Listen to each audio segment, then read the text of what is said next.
ಪುತ್ತೂರಿನ ರಸ್ತೆಯ ಇಕ್ಕೆಲೆಗಳಲ್ಲಿ ಸಮರ್ಪಕ ಚರಂಡಿ ವ್ಯವಸ್ಥೆಯೇ ಇಲ್ಲ. ಇಷ್ಟಿದ್ದರೂ ಚರಂಡಿ ಸ್ವಚ್ಛವಾಗಿದ್ದರೆ ನೀರು ಸರಾಗವಾಗಿ ಹರಿದು ಹೋಗಬಹುದು.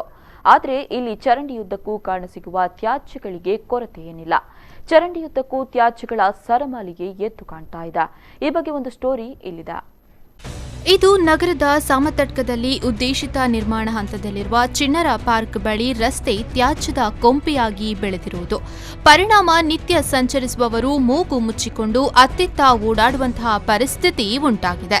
ಈ ತ್ಯಾಜ್ಯ ಹರಡಿರುವ ಜಾಗ ಯೂಟರ್ನ್ ಆಕಾರದಲ್ಲಿದ್ದು ಸಮರ್ಪಕ ಚರಂಡಿ ವ್ಯವಸ್ಥೆ ಆಗದಿದ್ದರೂ ಇದ್ದ ಮಣ್ಣಿನ ಚರಂಡಿಯುದ್ದಕ್ಕೆ ದಿನನಿತ್ಯ ಪ್ಲಾಸ್ಟಿಕ್ ತೊಟ್ಟೆಗಳಲ್ಲಿ ತ್ಯಾಜ್ಯಗಳನ್ನು ಎಸೆಯುವುದು ನಿರಂತರವಾಗಿ ನಡೆದುಕೊಂಡು ಬಂದಿದೆ. ರಾತ್ರಿ ಸಮಯದಲ್ಲಿ ನಾಯಿ ಮುಂತಾದ ಪ್ರಾಣಿಗಳು ತ್ಯಾಜ್ಯಗಳನ್ನು ಎಳೆದಾಡಿ ರಸ್ತೆಯೆಲ್ಲ ಪಸರಿಸಿ ಬಿಟ್ಟಿದೆ. ಈ ರಸ್ತೆ ಒಂದು ಭಾಗದಿಂದ ಕಲ್ಲಾರೆ ಮೂಲಕ ಮುಖ್ಯ ರಸ್ತೆಯನ್ನು ಸಂಪರ್ಕಿಸಿದರೆ ಮತ್ತೊಂದೆಡೆ ದರ್ಬೆಯನ್ನು ಸಂಪರ್ಕಿಸುತ್ತದೆ. ಇನ್ನೊಂದೆಡೆ ಪ್ರತಿಷ್ಠಾ ಕ್ಯಾಂಪ್ಕೋ ಚಾಕೊಲೇಟ್ ಫ್ಯಾಕ್ಟರಿಯನ್ನು ಸಂಪರ್ಕಿಸುತ್ತದೆ. ನೂರಾರು ಮನೆಗಳಿರುವ ಇಲ್ಲಿ ಪ್ರತಿನಿತ್ಯ ಹಲವಾರು ವಾಹನಗಳು ಚಲಿಸುತ್ತದೆ. ಇಲ್ಲಿ ನಗರಸಭೆ ವತಿಯಿಂದ ಇರಿಸಿರುವ ಕಸದ ತೊಟ್ಟಿ ಹರಿದು ಚೂರು ಚೂರಾಗಿದ್ದು ತ್ಯಾಜ್ಯಗಳು ಚೆಲ್ಲಾಪಿಲ್ಲಿಯಾಗಿ ದುರ್ನಾತ ಬೀರ್ತಿದೆ. ಇಲ್ಲಿ ನಗರಸಭೆ ವತಿಯಿಂದ ಸಮರ್ಪಕವಾಗಿ ತ್ಯಾಜ್ಯ ವಿಲೇವಾರಿ ಮಾಡಿದ್ದನ್ನು ಯಾರೂ ಈವರೆಗೆ ನೋಡಿಲ್ಲ ಎನ್ನುತ್ತಾರೆ ಸ್ಥಳೀಯರು.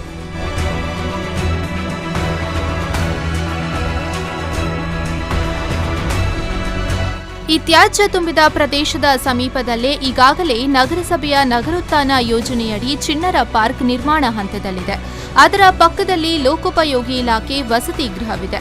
ಇನ್ನೊಂದು ಭಾಗದಲ್ಲಿ 4 ಮಹಡಿಯ ಪೊಲೀಸ್ ವಸತಿ ಗೃಹ ತಲೆ ಎತ್ತಿ ನಿಂತಿದ್ದು ಇನ್ನೇನು ಉದ್ಘಾಟನೆ ಹಂತದಲ್ಲಿದೆ. ಇಂತಹ ಬಹುತೇಕ ಸರ್ಕಾರಿ ಅಧಿಕಾರಿಗಳ ವಸತಿ ಇರುವ ಜನರು ವಾಸಿಸುವ ಈ ಪ್ರದೇಶದಲ್ಲಿ ಮುಂದಿನ ದಿನಗಳಲ್ಲಿ ನಗರಸಭೆ ಅಧಿಕಾರಿಗಳು ಸಮರ್ಪಕವಾಗಿ ತ್ಯಾಜ್ಯ ವಿಲೇವಾರಿ ಕುರಿತು ಗಮನ ಹರಿಸದೇ ಇದ್ದಲ್ಲಿ ಈ ತ್ಯಾಜ್ಯದ ಕೊಂಪೆ ಇವೆಲ್ಲದಕ್ಕೆ ಶೋಭೆ ತರುವುದರಲ್ಲಿ ಸಂಶಯವೇ ಇಲ್ಲ. ನಗರದ ಸಾಮಿತಡ್ಕ ಏರಿಯಾ ಪುತ್ತೂರಿನ 2ನೇ ಡಂಪಿಂಗ್ ಯಾರ್ಡ್ ಆಗುವುದರಲ್ಲಿ ಸಂಶಯವಿಲ್ಲ. ಯಾಕೆಂದರೆ ಈ ರೀತಿ ಕಸವನ್ನು ತಂದು ಈ ನಿರ್ಮಿತ ಚಿಣ್ಣರ ಪಾರ್ಕ್ ಬಳಿ ಎಸೆಯುತ್ತಿದ್ದಾರೆ. ಪರಿಣಾಮ ಪರಿಸರ ದುರ್ನಾತ ಬೀರ್ತಿದೆ. ಅಲ್ಲದೆ ಇನ್ನೊಂದು ಕಡೆಯಿಂದ ಸಿಮೆಂಟ್ ಮಿಶ್ರಿತ ಮಣ್ಣನ್ನು ಕೂಡ ಇಲ್ಲಿ ತಂದು ಸುರಿಯುತ್ತಿದ್ದಾರೆ. ಈ ರೀತಿ ಕಳೆದ 10-15 ವರ್ಷಗಳಿಂದ ನಡೀತಾ ಇದೆ. ಈ ಕುರಿತು ನಗರಸಭೆ ಅಧಿಕಾರಿಗಳು ಯಾವುದೇ ಕ್ರಮ ಕೈಗೊಳ್ಳುತ್ತಿಲ್ಲ. ಕಸ ಬಿಸಾಡುವಂತ ಎಲ್ಲ ಇರುವಂಥದ್ದು ಕಸ ಮತ್ತು ಅದರೊಟ್ಟಿಗೆ ಕಲ್ಲು ಮಣ್ಣು ಇರುವಂಥ ಕಾಂಟ್ರಾಕ್ಟ್ದಾರರದ್ದು ಇವು ಕಸಗಳು ಬೇರೆ ಎಲ್ಲ ಕೊಳೆತು ಹೋದದ್ದು ಎಲ್ಲ ತಂದು ಇಲ್ಲೇ ಹಾಕುವುದು.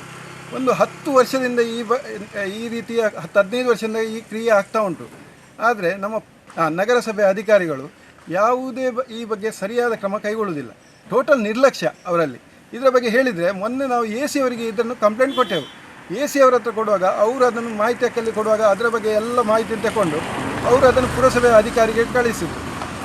ಪುರಸಭೆ ಅಧಿಕಾರಿಗಳು ಏನು ಹೇಳ್ತಾ ಇದ್ದಾರೆ ಅಂತ ಹೇಳಿದರೆ, ನಾವೆಲ್ಲ ಕ್ಲೀನ್ ಮಾಡಿದ್ದೇವೆ, ಮುಂದೆ CC ಕ್ಯಾಮರಾ ಹಾಕ್ತೇವೆ, ಇಂಥದ್ದು ಅದಕ್ಕೆ ಸಂಬಂಧಪಡದ ವಿಷಯಗಳನ್ನು ಹೇಳ್ತಾರೆ.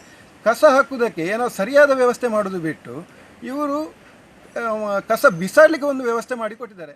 ಒಟ್ಟಿನಲ್ಲಿ ಪುತ್ತೂರು ತಾಲೂಕಿನಲ್ಲಿ ಎಲ್ಲೆಂದರಲ್ಲಿ ತ್ಯಾಜ್ಯಗಳು ರಾಶಿ ಎದ್ದು ಕಾಣ್ತಾ ಇದ್ದು ಇದಕ್ಕೆ ಇನ್ನಾದರೂ ಮುಕ್ತಿ ಸಿಗುತ್ತಾ ಅನ್ನೋದನ್ನು ಕಾದು ನೋಡಬೇಕಾಗಿದೆ.